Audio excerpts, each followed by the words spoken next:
Tahun 2015 merupakan tahun yang penuh duka bagi para warga PSHT di seluruh penjuru tanah air, yang mana sosok figur sekaligus tokoh panutan yang telah memimpin organisasi selama puluhan tahun harus menyerah terhadap waktu.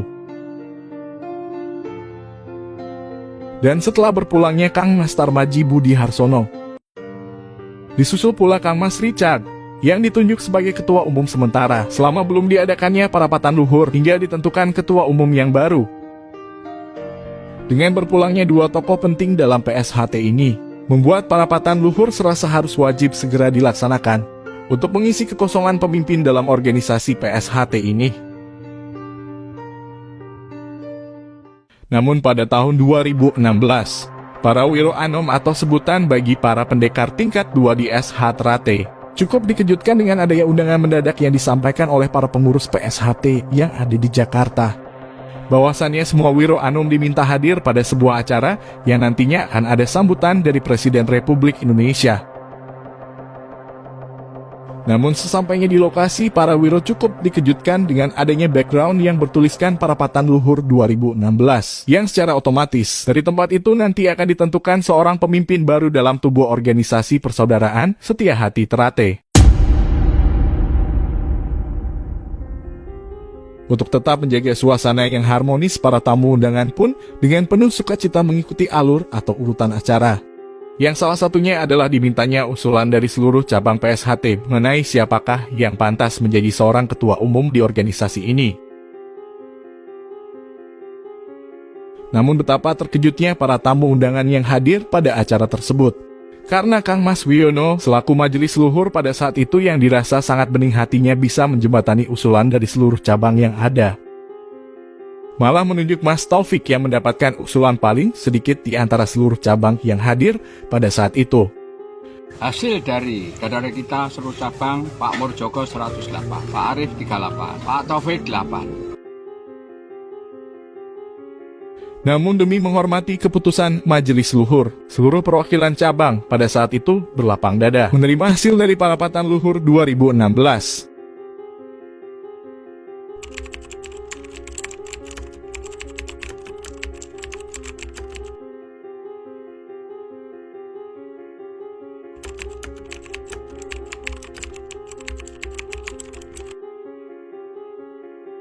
Assalamualaikum warahmatullahi wabarakatuh. Begini ya, sebetulnya saya ingin menyampaikan keprihatinan. Kenapa sih ceramahnya Mas Taufik di Boyolali itu kok diviralkan sampai kemana-mana, yang pada akhirnya nanti akan menimbulkan persepsi yang salah bagi orang banyak. Saya perlu menjawab ini selaku Wakil Ketua Dewan Harkat dan Martabat. Sebetulnya kalau kita cermati, ceramah itu tidak menjawab persoalan yang sekarang sedang menjadi masalah di organisasi. Harusnya kalau cerdas, masalah utama itu yang harus dijawab. Masalah utamanya bukan di situ. Masalah utamanya adalah ketidakterimaan saudara-saudara sekalian dari hasil Parluh 2016. Siapa coba yang membuat gaduh persaudaraan ini? Yang membuat gaduh ya hasil Parluh 2016 itu, yang banyak pencederaan terhadap persaudaraan. Kalau seandainya itu memang mau dibijaksanai, kenapa harus keluar? Kenapa harus diketahui semua? Banyak pencederaan di situ. Salah satunya, ketua umum itu harus minimal 15 tahun jadi warga tingkat 2. Saudara yang terpilih baru 8 tahun. Jadi masalah itu menyalahi ADART. Kemudian yang kedua, ketua umum itu diusahakan yang berdomisili di Madiun. Itu tidak di Madiun yang dipilih. Yang ketiga, ini ada di ADART ini. Yang ketiga, ketua umum itu dipilih dengan memperhatikan usulan dari cabang-cabang. Yang dipilih yang tidak mendapatkan usulan terbanyak dari cabang-cabang. Dapat suara 8 dukungan cabang, dipilih. Yang 108 tidak. Lah ini kan yang memilih kecewa, ini kan mencederai persaudaraan. Tapi kita masih terima itu semuanya. Makanya saya berikan saran, tolong, ini pasti ada yang tidak terima. Kumpulkan dulu saudara-saudara sekalian, saudara-saudara kita, berikan penjelasan. Majelis Luhur memberikan keputusan itu apa, sehingga semuanya terima. Rangkaikan gerbong baru maju jalan. Bukan cepat-cepatan membuat hak paten kepada kementerian. Kementerian tidak tahu kalau ini ada permasalahan, tapi sampai kapanpun ini bisa dituntut ke kementerian. Ya kita ajukan tuntutan ke PT UN dong. Yang kalau memang ini ada cedera, kalau ini memang digunakan alasan, kalau dengan kepemimpinan itu organisasi semakin tidak rusak, silahkan saja. Ini semakin carut marut. Karena apa? Yang dirangkul adalah orang-orang yang dulu mencederai organisasi. Sehingga tindakan-tindakan yang dipilih juga perlu jawaban, saudara-saudara sekalian. Saat Parapatan Luhur 2017 diundang tidak ada yang hadir, harusnya hadir dijelaskan. Yang menentukan Parapatan Luhur 2017 itu adalah orang-orang yang ikut Parapatan Luhur 2016. Orangnya juga tetap itu. 258 cabang mendukung Parapatan itu.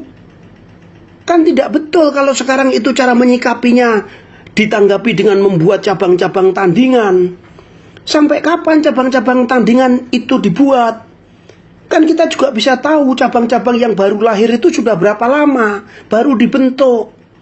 Yang sekarang ada itu cabang-cabang yang sudah puluhan tahun menjadi cabang yang tadinya jadi satu. Ya hancur gara-gara Parlo 2016 yang dibawa di pelaksanaannya di Pondok Haji itu. Yang sebelumnya sudah ada gerilya-gerilya untuk memenangkan seseorang. Yang ternyata dari gerilya-gerilya itu hasilnya itu. Ya dari Om Gerilya itu yang gerilya. Itu tidak bagus. Jadi langkah panjenengan untuk membuat cabang tandingan itu tidak menjawab persoalan. Jiwa besar yang sampai sampaikan pada ceramah itu, omong doang itu. Kalau tidak omong tok, silakan datang ke Padepokan. Mari yang sepuh-sepuh itu kita berunding di Padepokan. Rumah kita di Madiun. Coba kita tentukan. Selesai, apalagi kita ini aparatur negara. Kita harus menjaga ini, bukan malah kita membuat kekuatan yang kalau bisa diseimbangkan. Mau dibawa kemana organisasi ini? Mau trate tiketing, mau trate busway, mau trate MRT itu nanti mas. Yang penting permasalahan ke dalam ini kita selesaikan dulu. Kalau begitu nanti ada CV Strate, ada perusahaan Trate. Kita bukan perusahaan. Kita persaudaraan, kita organisasi yang mengajarkan budi luhur. Bukan kesejahteraan anggotanya yang dipikirkan. Mereka biarkan bekerja dalam bidangnya masing-masing. Organisasi ini adalah perkumpulan batin kita untuk membuat adik-adik kita menjadi manusia yang tahu benar dan salah. Itulah kita bersembahyang selama matahari masih terbit dari timur. Selama bumi masih dihuni manusia. Selama itu juga kita tetap jaya. Karena ya kita bawa kebenaran. Lah mulai sampean itu menang-menangan. Karena sudah punya dasar hukum. Semuanya adik-adik teriak dasar hukum, dasar hukum. Adik-adik tidak tahu kalau dasar hukum itu dibuat dari kegiatan yang cacat hukum. Kalau memang benar yang mulia itu bertanggung jawab, kenapa kertas suaranya dibakar? Itu yang harus kita jelaskan dulu, kita ambil hatinya. Bukan sekarang merangkulnya. Itu pun saudara-saudara kita masih menerima. Itu pun saudara-saudara kita masih memegang persaudaraan. Selama 1 tahun panjenengan diberikan kesempatan. Semuanya masih ngikut meskipun hatinya tinggal separuh sesungguhnya. Karena sudah kecewa di Parlo 16. Tapi apa yang ditampilkan pada kepemimpinan 1 tahun panjenengan? Aku kan juga staf sampean. Aku kan juga pengurus pusat sampean. Dewan Harkat dan Martabat. Rapat di Solo saya ikut. Rapat di Jogja saya ikut. Rapat di Madiun saya ikut. Saya sudah menyarankan pada waktu itu, rangkul dulu saudara-saudara. Berikan dulu penjelasan. Bukan terus cepet-cepetan mendaftarkan ke Kemenkumham. Kemenkumham tidak melihat, tidak mengecek sampai ke tubuh organisasi. Kalau di situ ternyata hasilnya itu cacat hukum. Sekarang saya akan laporkan pada Kemenkumham bahwa hasil itu cacat hukum. Bagaimana coba? Kan tidak bagus. Sudahlah kita selesaikan secara kekeluargaan saja. Panjenengan pulang ke Madiun, Mas Ui pulang ke Madiun, Mas Gerilya pulang ke Madiun. Mari kita duduk bersama. Kalau nggak mau di Madiun, di luar, mari kita duduk bersama. Kita ngomong bagaimana ini baiknya organisasi. Bagaimana baiknya. Bukan baiknya bagaimana. Jadi yang ada ini kita bikin baik. Seperti itu Kang Masku, saudaraku yang mulia. Nah ini dengan Waduh, apalagi kalau membuat lagi seperti itu nggak usah diviralkan lah, kecuali mengajak gitu loh. Seperti itu, di situ masih ada kalimat kalau terpaksa. Ini kan tidak benar, kita pemimpin loh. Janganlah Mas, saya mohon ini. Saya mohon. Kita akan bawa kemana ini? Monggo, kalau seandainya perlu diskusi sama saya, nomor telepon saya sudah jelas. Panjenengan sudah tahu. Ini perlu saya memberikan keterangan ini, supaya adik-adik tahu semuanya. Itulah permasalahannya. Panjenengan rangkul orang-orang yang dulu menyakiti organisasi kita. Itu nanti, kalau itu menjadikan program, semuanya harus tahu dulu, sehingga tidak salah paham. Satunya salah, satunya paham, harusnya seperti itu.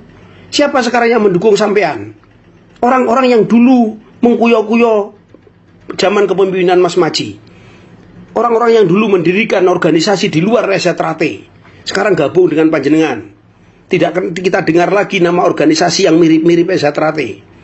Dulu ada, sekarang gabung dengan panjenengan orang-orang itu. Berarti niat panjenengan sama dengan niat orang-orang itu. Tidak seperti itu. Jadi pas seduluran yang sampai omongkan dalam pidato itu kok kayaknya angel kita terima ya? Atau mungkin saya nggak nyambung. Demikian. Mohon maaf, ini mudah-mudahan menjadikan masukan, mudah-mudahan ini menjadikan perbaikan buat kita sekalian. Mohon maaf saya ngomongnya agak cepat, karena takut ini tidak bisa saya kirimkan. Semuanya ini saya kasih tahu. Saya bertanggung jawab karena saya ikut dalam kegiatan ini, saya ikut di dalamnya, saya ikut bertanggung jawab terhadap penyimpangan ini. Mas Murdjoko, Mas Esbiantoro, itu manusia yang dari muda sampai sekarang mengurus Resetrate dan di Madiun. Kita ini dinas kemana-mana, mbok sudah kasihkan dia. Wong dia yang didukung terbanyak. Kok panjenengan ngotot, apa sih yang panjenengan cari?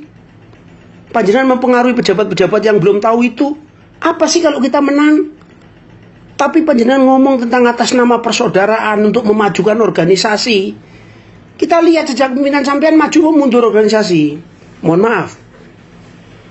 Pangapunten untuk semuanya. Terima kasih. Saya Wakil Ketua Dewan Harkat dan Martabat Organisasi.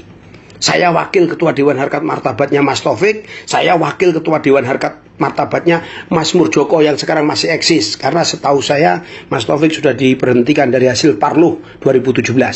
Oleh siapa? Oleh cabang-cabang yang hadir pada saat itu. 258 cabang yang menandatangani. Jangan dibilang pakai materai. Itu datang ke Madiun dengan biaya sendiri. Terima kasih. Wassalamualaikum warahmatullahi wabarakatuh.